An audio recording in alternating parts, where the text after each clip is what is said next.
10월 4일 아침 저희들에게 주시는 하나님 말씀은 마태복음 2장 13절로 23절까지 말씀입니다. 말씀을 함께 봉독합니다. 그들이 떠난 후에 주의 사자가 요셉에게 현몽하여 이르되 헤롯이 아기를 찾아 죽이려 하니 일어나 아기와 그의 어머니를 데리고 애굽으로 피하여 내가 내게 이르기까지 거기 있으라 하시니 요셉이 일어나서 밤에 아기와 그의 어머니를 데리고 애굽으로 떠나가 헤롯이 죽기까지 거기 있었으니 이는 주께서 선지자를 통하여 말씀하신 바 애굽으로부터 내 아들을 불렀다 함을 이루려 하심이라. 이에 헤롯이 박사들에게 속은 줄 알고 심히 노하여 사람을 보내어 베들레헴과 그 모든 지경 안에 있는 사내 아이를 박사들에게 자세히 알아본 그 때를 기준하여 2살부터 그 아래로 다 죽이니, 이에 선지자 예레미야를 통하여 말씀하신 바 라마에서 슬퍼하며 크게 통곡하는 소리가 들리니 라헬이 그 자식을 위하여 애곡하는 것이라. 그가 자식이 없으므로 위로받기를 거절하였도다 함이 이루어졌느니라. 헤롯이 죽은 후에 주의 사자가 애굽에서 요셉에게 현몽하여 이르되 일어나 아기와 그의 어머니를 데리고 이스라엘 땅으로 가라. 아기의 목숨을 찾던 자들이 죽었느니라 하시니 요셉이 일어나 아기와 그의 어머니를 데리고 이스라엘 땅으로 들어가니라. 그러나 아켈라오가 그의 아버지 헤롯을 이어 유대의 임금됨을 듣고 거기로 가기를 무서워하더니 꿈의 지시하심을 받아 갈릴리 지방으로 떠나가 나사렛이란 동네에 가서 사니, 이는 선지자로 하신 말씀에 나사렛 사람이라 칭하리라 하심을 이루려 함이로라. 아멘. 하나님의 인도하심을 받아야 살 수 있다라는 제목으로 말씀 전합니다. 세계에서 가장 높은 산인 히말라야 산맥의 에베레스트 산은 모든 산악인의 꿈이자 목표입니다. 특히 작년에는 사고로 두 다리를 잃은 러시아의 20대 남성이 세계에서 8번째로 높은 산인 해발 8,163m의 히말라야 산맥의 마나슬루산 정상에 오르는데 성공하기도 했습니다. 매년 에베레스트 산을 오르기 위해 찾는 사람들이 6만 명에 이를 정도로 이 산악인이라면 한 번쯤은 도전해 보고 싶은 산이 바로 에베레스트 산인 것이죠. 몸이 불편한 사람도 도전하고 싶은 마음이 생깁니다. 죽을 수도 있다는 위험이 따르지만 그럼에도 불구하고 많은 사람들이 그 산을 오르고 싶어 하는 이유는 에베레스트 산만이 가지고 있는 특별한 매력이 있기 때문일 것입니다. 그런데 아무리 뛰어난 산악인이라 할지라도 에베레스트를 오를 때 반드시 동행하는 사람이 있습니다. 그 사람이 누군가야 하면 셰르파라고 불리는 네팔 고산지대에 살고 있는 사람들입니다. 이들은 고산지대에서 태어나고 살면서 보통 사람들은 숨쉬기조차 힘든 환경임에도 일반인들보다 더 자유자재로 활동할 수 있는 신체 조건을 가지고 있습니다. 그래서 산악인들은 산에 오를 때 셰르파와 동행하면서 그들로부터 길 안내를 받고 도움을 받고 그렇게 정상을 향해 올라가게 되는 것입니다. 그 어떤 산악인도 셰르파의 도움 없이 산을 오른다는 것은 자살행위이기 때문에 산악인들에게 셰르파와 같은 가이드는 반드시 필요한 사람들인 것이죠. 그런데 가이드가 필요한 것은 산악인들만이 아닙니다. 오늘도 이 땅을 살아가는 모든 하나님의 사람들에게도 가이드가 필요합니다. 그 가이드는 바로 우리 하나님이 가이드가 되어 주셔야만 우리가 살 수 있는 것입니다. 그래서 우리가 하나님의 인도함을 받고 하나님의 인도하심을 받으면서 하나님이 안내해 주시는 대로 살아가게 되면 결국에는 우리가 목표로 한 곳에 설 수 있게 되는 것이죠. 뿐만 아닙니다. 삶 속의 여러 가지 고통과 위기와 어려움 속에서도 살 수 있게 되는 것입니다. 오늘 본문이 바로 이것을 저희들에게 잘 보여주고 있는 본문입니다. 오늘 본문은 예수님이 태어나시고 동방 박사들에게 경배를 받으신 후에 애굽으로 피신하는 모습을 기록합니다. 예수님이 이렇게 애굽으로 피신하게 되었던 이유는 헤롯 왕이 2살 아래의 모든 아기들을 죽이라고 하는 명령을 내렸기 때문입니다. 예수님은 이제 막 태어난 갓난 아기입니다. 그런데 벌써부터 죽음의 위기가 찾아온 것이죠. 아직 세상 속에서 예수님은 그 어떤 존재감도 드러내지 않으셨습니다. 그리고 그 어떤 기적도 행하지 않으셨습니다. 그런데도 헤롯 왕은 예수님으로부터 위기감을 느끼고 자신이 가지고 있는 모든 힘과 권력을 동원해서 예수님을 죽이려 했던 것입니다. 아무래도 동방 박사들이 예수님을 가리켜 유대인의 왕이라고 말했던 이 말이 결정적인 영향을 끼치지 않았을까라는 그런 생각을 하게 되는데요. 하지만 더 넓은 관점으로 보게 되면 헤롯이 예수님을 죽이려 한 일마저도 하나님의 큰 그림 속에 있었던 일이라는 것을 저희들은 알 수 있습니다.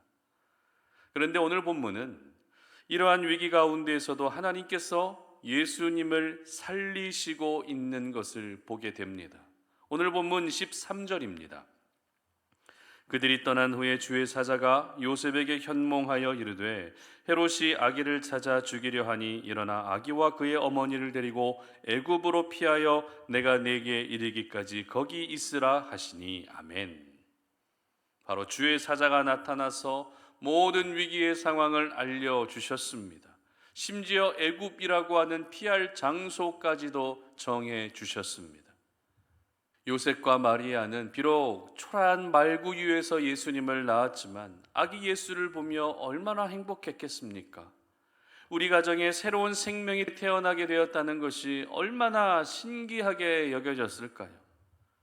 요셉과 마리아는 부모로서 이제부터 아기 예수를 어떻게 하면 잘 양육할 수 있을까? 그런 부분을 생각하고 준비하고 있었을 것입니다.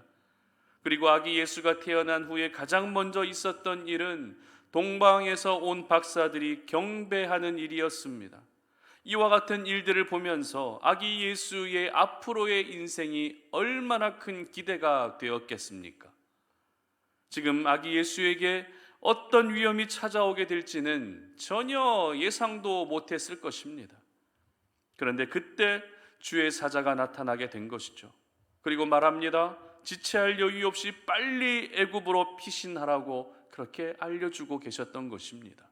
여러분, 이것이 바로 하나님의 인도하심입니다. 나는 지금 눈앞의 일에 집중하느라 주변에서 어떤 일이 일어나고 있는지 전혀 인지하지 못하고 있다 할지라도 하나님의 인도하심을 경험하게 되면 내가 지금 당장 어떻게 행동해야 되고 어떻게 말해야 되고 또 어떻게 살아가야 하는지 알 수 있게 되는 것입니다. 하나님이 바로 이 부분을 저희들에게 알려주신다는 것입니다. 이처럼 요셉과 마리아는 위기의 상황에 놓여졌지만 하나님의 인도하심으로 애굽으로 피하면서 위기의 상황을 모면하게 됩니다. 그런데 하나님의 인도하심은 이후에도 한 번 더 나타나는 것을 보게 되는데요. 오늘 본문 19절과 20절 기록을 보시기 바랍니다. 헤롯이 죽은 후에 주의 사자가 애굽에서 요셉에게 현몽하여 이르되 일어나 아기와 그의 어머니를 데리고 이스라엘 땅으로 가라. 아기의 목숨을 찾던 자들이 죽었느니라 하시니 아멘. 위기를 피할 수 있도록 인도해 주셨던 하나님은 이제 위기가 다 사라졌으니 다시 돌아올 수 있도록 인도해 주고 계셨습니다. 이로써 요셉과 마리아와 아기 예수님은 다시 이스라엘 땅으로 돌아올 수 있었던 것이죠. 여러분, 오늘 이 아침 저희들은 하나님의 인도하심을 받아야만 살 수 있다는 이 영적 원리를 반드시 기억할 수 있어야 됩니다. 우리가 살아가고 있는 이 세상은 하루가 다르게 변하고 있는 세상입니다. 모든 것이 새롭게 느껴지는 세상이라는 것입니다. 이러한 세상을 살면서 확실한 가이드가 없다면 저희들은 이 세상 속에서 방황하며 살게 되는 것입니다. 그리고 안전이 보장되지 않은 삶을 살다가 결국 위험한 상황에 놓여질 수도 있는 것입니다. 그러므로 하나님만이 저와 여러분의 영원한 영적 가이드가 되신다는 사실을 믿으시기를 바랍니다. 그리고 영적 가이드가 되시는 하나님의 인도함을 받도록 오늘도 하나님의 인도하심을 구하고 기도할 수 있어야 되는 것입니다. 그렇다면 하나님의 인도하심이란 도대체 무엇일까요? 하나님의 인도하심이란 구체적으로 어떤 것을 의미하는 것일까요? 그것은 바로 하나님의 말씀인 줄 믿으시기를 바랍니다. 오늘 예수님의 그 애굽으로의 피신 과정을 잘 보게 되면 이 주의 사자가 나타나서 그때그때마다 잘 알려주고 있는데요. 그런데 중요한 것은 철저히 구약에 예언된 하나님의 말씀을 근거로 해서 알려주셨다는 것입니다. 세상에 많고 많은 곳들 가운데에서도 특별히 애굽이라고 하는 지역을 지정해 주신 이유는 호세아 선지자를 통해서 말씀하신 그 예언의 말씀을 이루고자 하셨던 것입니다. 그리고 2살 아래의 아기들이 죽게 된 것은 예레미야 선지자를 통해서 말씀하신 예언의 말씀을 이루고자 하셨던 것이죠. 또한 나사렛이라고 하는 지역에 살게 하신 것은 이사야 선지자들을 통해서 말씀하신 그 언약의 말씀을 이루고 계셨던 것입니다. 이처럼 우리 하나님은 죽음의 위기에서 벗어나서 살게 하신 방법이 어떤 무속인들이 이야기하는 것처럼 그렇게 말씀하신 것이 아니라 구약의 말씀을 통해서 말씀하셨고 그 말씀으로 인도해 주셨던 것입니다. 그렇습니다.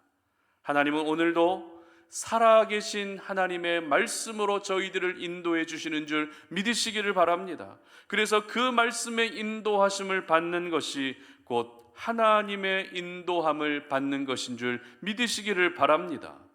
그러므로 오늘도 우리가 가까이 해야 할 것은 무엇이겠습니까? 정해졌습니다.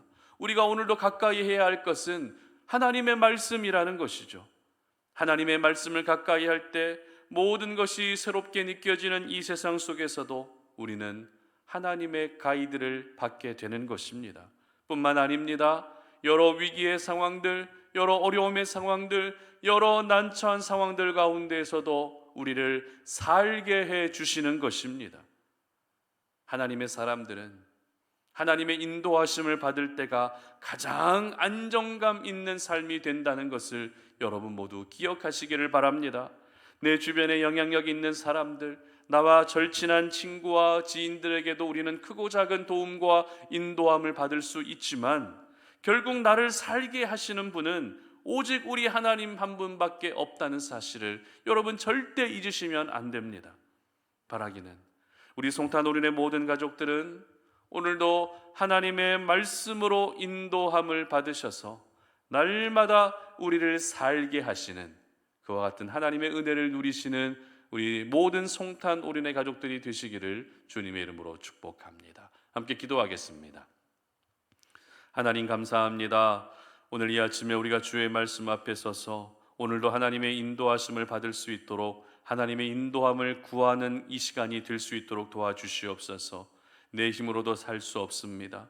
주변의 사람들의 도움을 받는다고 해서도 살 수 있는 것은 잠깐일 뿐입니다. 그렇기 때문에 오늘도 우리에게 가장 필요한 것은 하나님의 인도하심을 받는 것밖에 없사오니 아버지 하나님 오늘도 우리를 인도하여 주시옵소서. 사망의 길에 빠지지 아니하도록 우리를 인도해 주시고 죄악의 길에 빠지지 아니하도록 우리를 지켜주시고 인도하여 주시옵소서. 오늘 우리가 하나님의 말씀을 가까이 하며 나아가고자 하오니 그 말씀 안에 계시되어진 그 말씀 안에 주어진 하나님의 생명의 말씀이 우리의 심령에 새겨지게 하시고 말씀의 인도함을 받고 그렇게 하나님의 인도함을 받아서 오늘도 우리가 살 수 있는 은혜를 허락하여 주시옵소서. 감사드리며 예수님의 이름으로 기도드립니다. 아멘.